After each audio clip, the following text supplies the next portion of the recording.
This is World News Tonight with David Muir. Good evening. We begin tonight here with several breaking stories. This worsening scene, Americans trapped on a cruise ship, 3 passengers on board dead and a doctor now ill. We also have new video tonight of that plane coming into Newark Airport, hitting a truck on landing, and now new questions tonight. But we do begin with the war in Iran. Gas prices in the U.S. hitting a new high tonight. President Trump insisting the ceasefire is holding, despite multiple Iranian attacks targeting the U.S. Navy and an oil facility in the UAE. The president was pressed today. If this isn't a violation, what would be? The president's response right here. 10 weeks into the war, more than 1,500 ships remain stuck outside the Strait of Hormuz, both the U.S. and Iran tonight, claiming the strait is under their control. And what Secretary of State Marco Rubio declared about the war late today. Mary Bruce then asking, what about the nuclear material? Mary, leading us off tonight. Tonight, even as Iran fires missiles and drones at American Navy ships and our ally, the United Arab Emirates, the Trump administration insists the ceasefire is not over. Reporters pressing the president. They've fired at U.S. ships several times in the last 24 hours. What do they need to do to violate the ceasefire? Well, you'll find out, because I'll let you know. They know what to do, and they know what to do.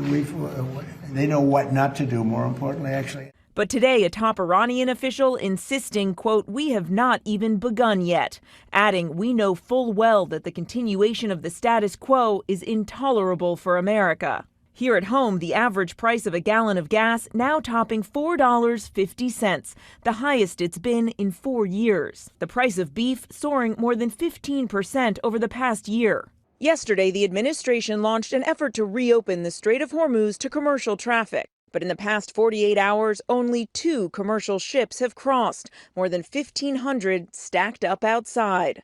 And late tonight, the president abruptly announcing he was pausing the U.S. effort. It came after Iran opened fire on some commercial vessels, including American Navy ships, which fired back. Earlier, Secretary of State Marco Rubio emphasizing that didn't mean the U.S. had resumed attacks on Iran. This is a defensive operation. And what that means is very simple. There's no shooting unless we're shot at first. Okay? We're not attacking them. We are only responding if attacked first. This is a defensive operation. Rubio then taking it a step further, declaring that Operation Epic Fury itself is over. This, though President Trump's goal in starting the war to eliminate Iran's nuclear program remains out of reach. 10 weeks in, are we any closer to getting rid of Iran's nuclear material? Yeah, but look, here's the way to think about Iran. So their ability to build a shield behind which they could hide their nuclear program was wiped out. That's a very substantial achievement, and that was the purpose of this operation from day one. Get their nuclear material in order for this war to end. Well, that's one of the topics that needs to be discussed. I don't know about, I think you're linking it. The operation is over. Epic Fury, as the president notified Congress, we're done with that stage of it. The secretary telling Mary the operation is over. Mary asking the questions there on Iran late today. And Mary, there's another breaking headline tonight. Republican lawmakers are now pushing a bill that would include $1 billion in taxpayer money for the president's new White House ballroom.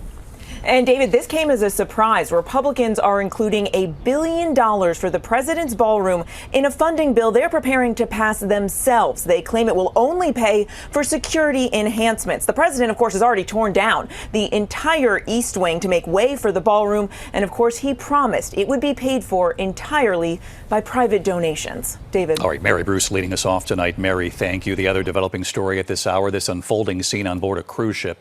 Passengers and crew trapped on the ship in the Atlantic.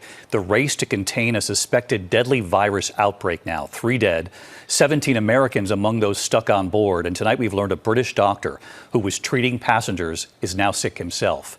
Here's Victor Akendo tonight with new reporting.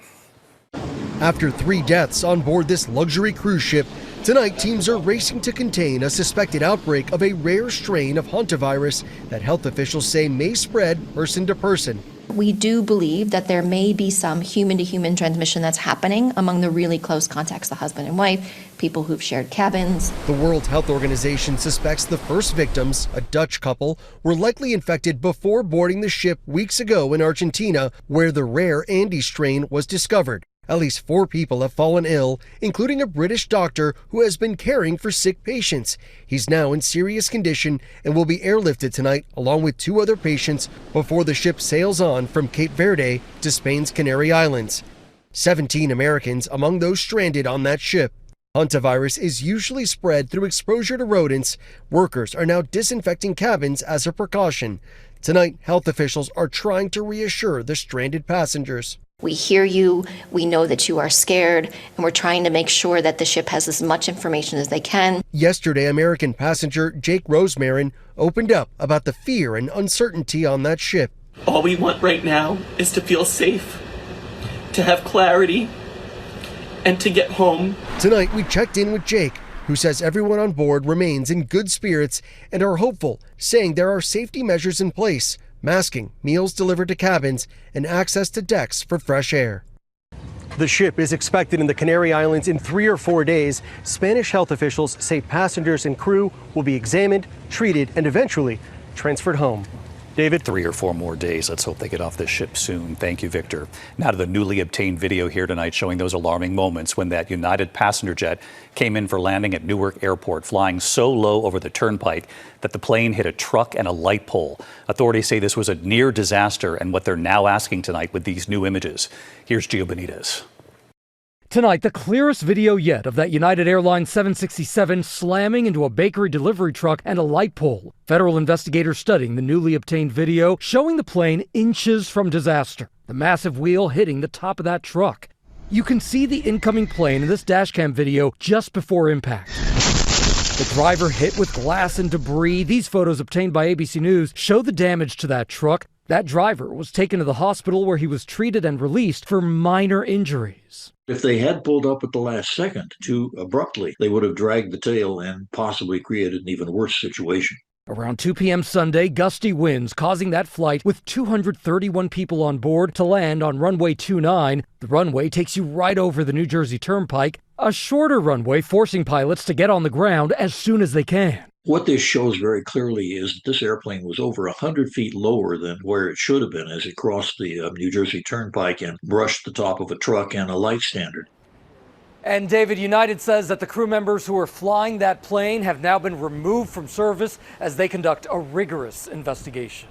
David. And you'll stay on this for us, Gio. Thank you. We also have new reporting tonight after the Secret Service and that shootout with a gunman not far from the White House on the National Mall. Tonight we have learned what he allegedly said following his arrest. So was this politically motivated? Here's Pierre Thomas tonight.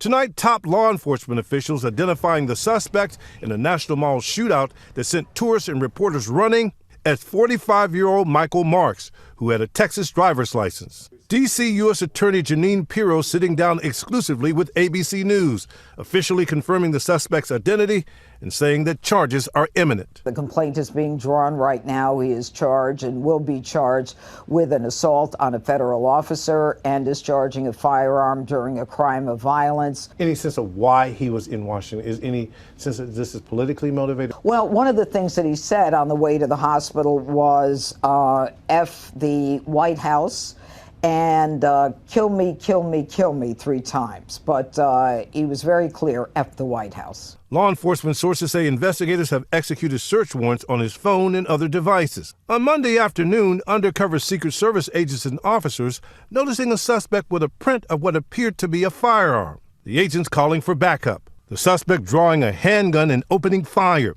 Authorities believe he hit a teenage bystander. The shooter hit several times as officers returned fire. Tourists shaken. And then we hear shots over here. I'm a little bit scared. Washington has remained on the edge since the shooting at the White House Correspondents' Dinner. Cole Allen seen on surveillance allegedly rushing past the magnetometer. Today, Allen indicted by a grand jury. He now faces an additional charge of assaulting an officer with a deadly weapon. Does the evidence, to your satisfaction, prove that he fired the shot that injured the Secret Service officer? Of that, I have no doubt. Of that, the grand jury agreed. David, the judge making it clear that she believes that Cole Allen shot that Secret Service officer. And as for Monday's shooting on the National Mall, a bit of good news. The judge says that teenager who was wounded has been released from the hospital. Pierre Thomas with us here tonight. Pierre, thank you. Well, tonight, the real scare at Yellowstone National Park. 2 hikers mauled in a possible grizzly bear attack. Another hiker hearing their calls for help from a distance and then finding them. Here's Trevor Ault tonight. Tonight, the terrifying scene in Yellowstone National Park. 2 hikers mauled in a possible grizzly bear attack. definitely bear. Craig Lerman was on Mystic Falls Trail near Old Faithful when he spotted massive paw prints. Continued up the trail, saw a bloody hat and a watch that looked like it was torn off. They belonged to a 28-year-old man, alone and badly wounded. He started yelling for help. I have never seen anything like it before. His face, his back, his legs. Talking with 911 dispatchers, Craig says he covered the victim with his own T-shirt. It was bad. And knowing that that bear was still there somewhere was scary as well. He tells ABC News the man's 14-year-old brother was also attacked. Both were airlifted to the hospital. I just hope that they both make it, and everyone needs to be aware of these things because you don't really think it's going to happen to you. And David, that Good Samaritan says he was told both victims survived and they're both recovering. David. Trevor Alt reporting tonight. Trevor, thanks as always. Now to the disturbing video tonight showing a brawl erupting during a youth football game. This is in Fort Myers, Florida, and tonight a mother has been arrested, accused of attacking a young player on the field. And what that mother now claims. Here's Stephanie Ramos. Tonight, a brawl at a youth football game in Southwest Florida, ending in one mother's arrest, accused of repeatedly striking a player. She's detained because they said you hit a kid. Bystander video from Saturday's game in Fort Myers shows players getting into a scuffle, referees blowing the whistle, but teammates joining the melee. Watch as a woman runs on the field and appears to kick a player while he's on the ground. Adults rushing in to intervene. I generally don't know what went through the lady's mind. Deputies attempting to detain the woman, identified as Renee Lambert. Get your hands off me. Lambert saying one of the players also hit her. I didn't do anything. Tonight, that mother facing charges of cruelty toward a child and resisting an officer. David, the Fort Myers Youth Football Organization said in a statement that the parent is banned from all events and activities and that it fully supports and is cooperating with the police investigation. David. All right, Stephanie Ramos with us. Steph, thank you. Tonight, tracking severe storms in multiple states and where they're getting several inches of snow. It's May and rain coming to New York City in the Northeast. So let's get right to senior meteorologist Lee Goldberg back with us tonight. Hey there, Lee. Hey, David, a splash of summer here in the Northeast. We hit 80 in New York City, but the winds of change are definitely coming in. It's a strong cold front, showers in the Ohio Valley, and we're seeing strong storm severe weather from Dallas to Memphis. Tomorrow, those showers and downpours move from the Ohio Valley into the Northeast. The severe weather, that shifts from East Texas to Georgia. A level 3 out of 5 risk for severe weather. We could have hail and tornadoes from Jackson, Mississippi to Birmingham, Alabama. Even some strong storms in Atlanta, a flood watch there. In the meantime, the Mets and Rockies were postponed because rain is going to change to snow in Denver. Winter storm warnings there up to a half foot of snow. Tale of two seasons. David? Lee Goldberg with us here tonight. Lee, thank you. Tonight, there is an urgent manhunt underway for a retired special operations veteran accused of shooting and wounding his wife in Dover, Tennessee. Authorities say Craig Berry shot his wife during a domestic dispute and escaped into the woods. Now on the run since last Friday, they believe he's armed and dangerous with extensive training and survival tactics. He was last seen on camera wearing camouflage clothing. No word on his wife's condition tonight. When we come back, the decision from Delta Airlines about snacks on planes. Also ahead, the alarming video tonight. Authorities say a driver chasing a child on a dirt bike right onto the sidewalk there. Also, we've learned the verdict just in tonight, what the jury has decided in the case of a former NFL star who played for the Patriots. And look at this tonight, the EMT, students learning CPR, suddenly jumping into action when something happened to their instructor right in front of them. A lot more news ahead here. Tonight, we have alarming video of a driver who authorities believe was aiming for a child on a dirt bike. The video from Spokane, Washington, showing the driver pulling onto the sidewalk right there, chasing after the child on the bike before eventually returning to the street. The child was okay. The driver was arrested about a mile away, allegedly attempting to break into a home. She's now charged with felony assault, DUI, and trespassing. Tonight, Delta Airlines ending snack and drink service on hundreds of shorter flights. The flights affected all under 350 miles, flight time of about an hour or so, unless you're in first class. The move could affect some 450 flights a day. The change starts 2 weeks from today. The move comes as jet fuel continues to rise. When we come back tonight, the verdict just in the case of the NFL star who played for the Patriots, what the jury decided. And the Rolling Stones' new album tonight, we hear their first song in a moment here. To the index of other news tonight, the verdict this evening. Former Patriots wide receiver Stefon Diggs found not guilty of assaulting his private chef. Diggs was charged with felony strangulation and misdemeanor assault after his former live-in chef, Jamila Adams, accused him of attacking her in December. Diggs' attorney said that never happened, and the case was, quote, an attempt to extract money. A jury took just 90 minutes to acquit him. The Rolling Stones tonight with a new album. It comes out this summer, previewing their first song this evening.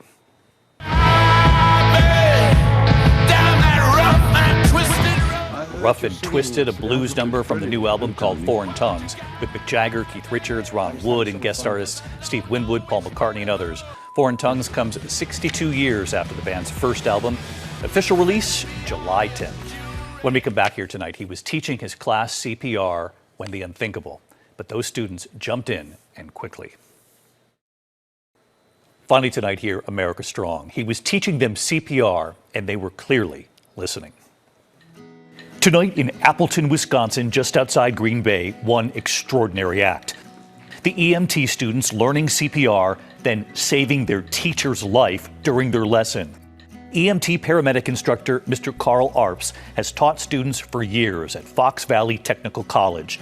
During their CPR lesson, Mr. Arps was acting out chest pains when all of a sudden he started going into cardiac arrest himself inside their school's ambulance that they use for practice. The students immediately recognized the signs that they'd been taught by Mr. Arps, realizing this was not a drill. They jumped into action, performing CPR using a defibrillator, first responders then racing him to the hospital. He would undergo open heart surgery and he would survive. And this is the moment.